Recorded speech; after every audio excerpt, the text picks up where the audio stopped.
El 29 de junio de 2009, Bernard Madoff, el supuesto gurú de las finanzas, fue condenado a 150 años de cárcel por orquestar el esquema Ponzi más grande de la historia, robando más de $65 mil millones durante varias décadas, arrastrando consigo a todos aquellos que lo rodeaban, como fichas de dominó, desde actores de Hollywood y bancos, hasta organizaciones benéficas, todos ellos atraídos por la ambición de obtener grandes ganancias. ¿Quién es Bernard Madoff y cómo construyó su castillo de mentiras sin que nadie, ni siquiera su propia familia, se diera cuenta?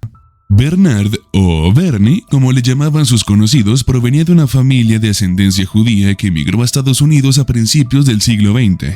Nació el 29 de abril de 1938 en Queens, Nueva York, en una familia de clase media-baja. Su padre trabajó durante muchos años como fontanero y su madre como ama de casa. Bernard se dedicó a estudiar ciencias políticas en la Universidad Hofstra, en Long Island, hasta graduarse en 1960. Quiso graduarse también en Derecho, pero pronto abandonó sus estudios porque algo llamó mucho más su atención: las finanzas.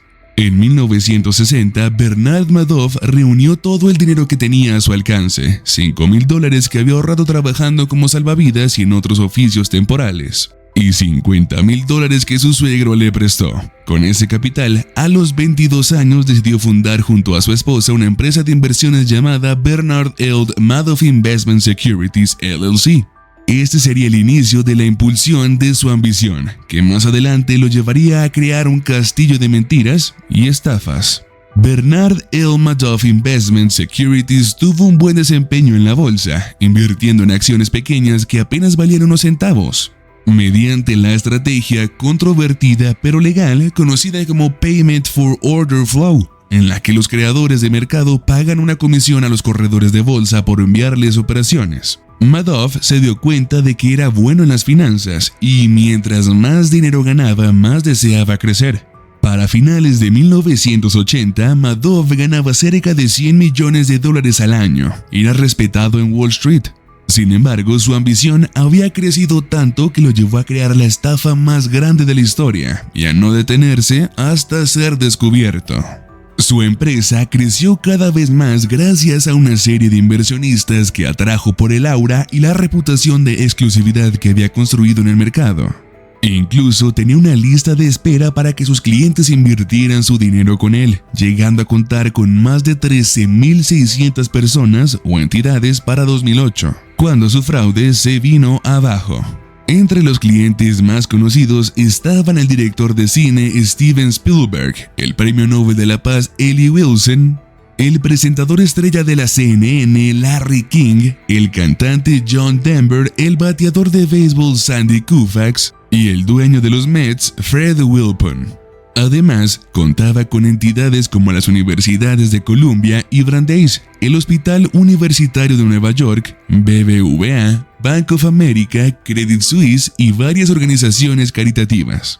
Todos sus clientes se acercaban a él como moscas a la miel, porque las ganancias que ofrecía eran prometedoras y tenían un halo de gurú de las finanzas gracias a la reputación que había construido.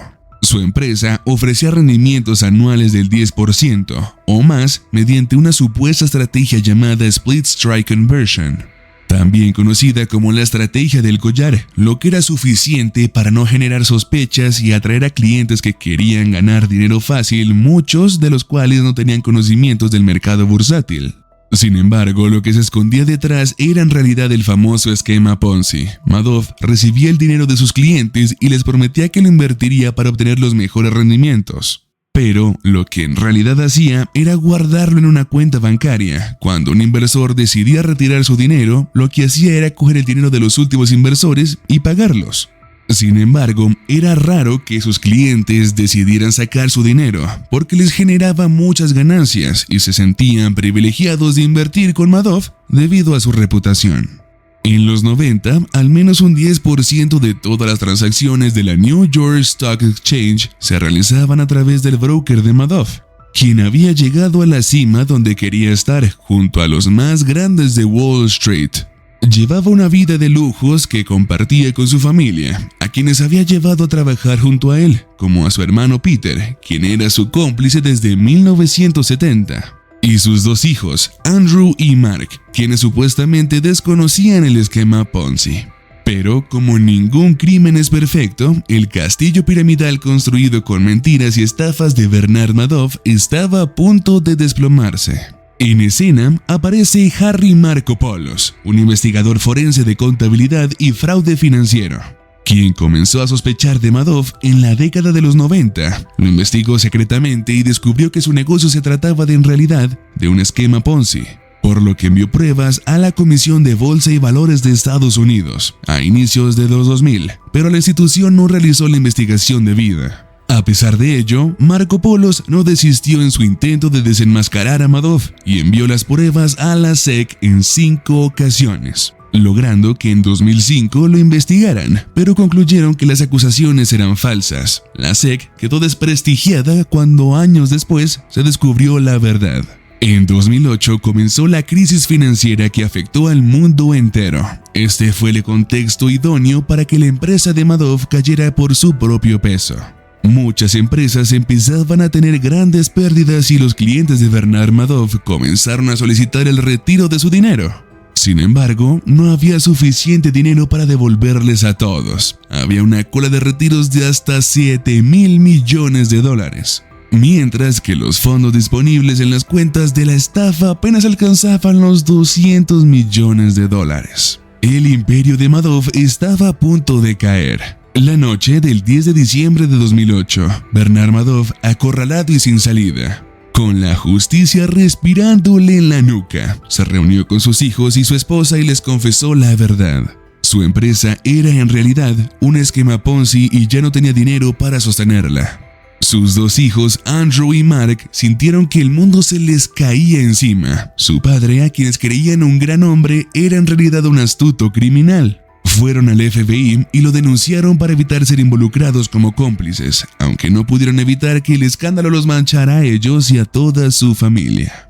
Bernard Madoff fue arrestado al día siguiente, acusado de fraude, pero logró salir gracias a una fianza de $10 millones. El 24 de diciembre intentó huir de las consecuencias de sus actos tomando unas pastillas junto a su esposa con el fin de no despertar nunca, pero no lo logró.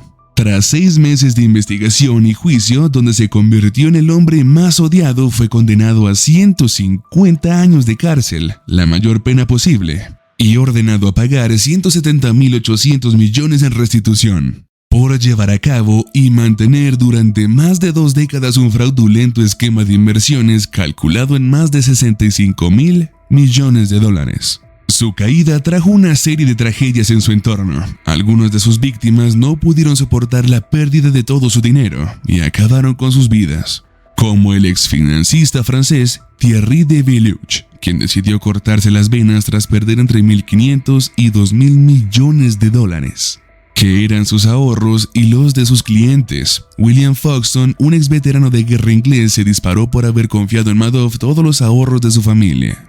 Sin embargo, la familia de Bernard Madoff también vivió su propia tragedia. Su hijo Mark, de 46 años, no pudo soportar la presión social y también acabó con su vida con la correa de su perro 2 años después del arresto de su padre. Su otro hijo, Andrew, murió de cáncer en 2014, que avanzó rápidamente debido al mal estado emocional en el que se encontraba por el escándalo. La única que estuvo siempre a su lado fue su esposa Ruth, a pesar de que sus hijos le pidieron que no siguiera hablando con él.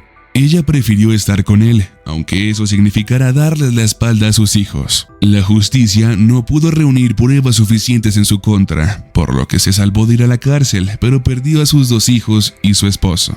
Y actualmente vive sola, llevando una vida modesta alejada de los lujos que tanto amaba. Bernard Madoff, a pesar de ser condenado a 150 años y de presenciar toda la tragedia que ocasionó, nunca mostró arrepentimiento. En una entrevista dijo: "Dicen que soy un sociópata, pero soy una buena persona. Confesé todo lo que hice. Yo les decía que no invirtieran más de lo que podían permitirse perder. Esto es la bolsa, puede fallar. Yo mismo puedo hacer algo estúpido. Todo lo entendían, pero todos son codiciosos. No es una excusa, pero eso es lo que pasó". En 2021, tras solicitar arresto domiciliario por una enfermedad renal en etapa terminal y recibir una negativa por parte de la justicia, Bernard Madoff murió el 14 de abril a los 82 años en el Centro Médico Federal de Butner, donde cumplía su condena. Su nombre se ha convertido en sinónimo de la mayor estafa piramidal de la historia y en un recordatorio de que la ambición humana puede alcanzar límites incalculables, hasta el punto de perder todos sus valores morales y empatía. Aunque algunas personas lo ven como un Robin Hood que robaba a los millonarios, la verdad es mucho más oscura y trágica.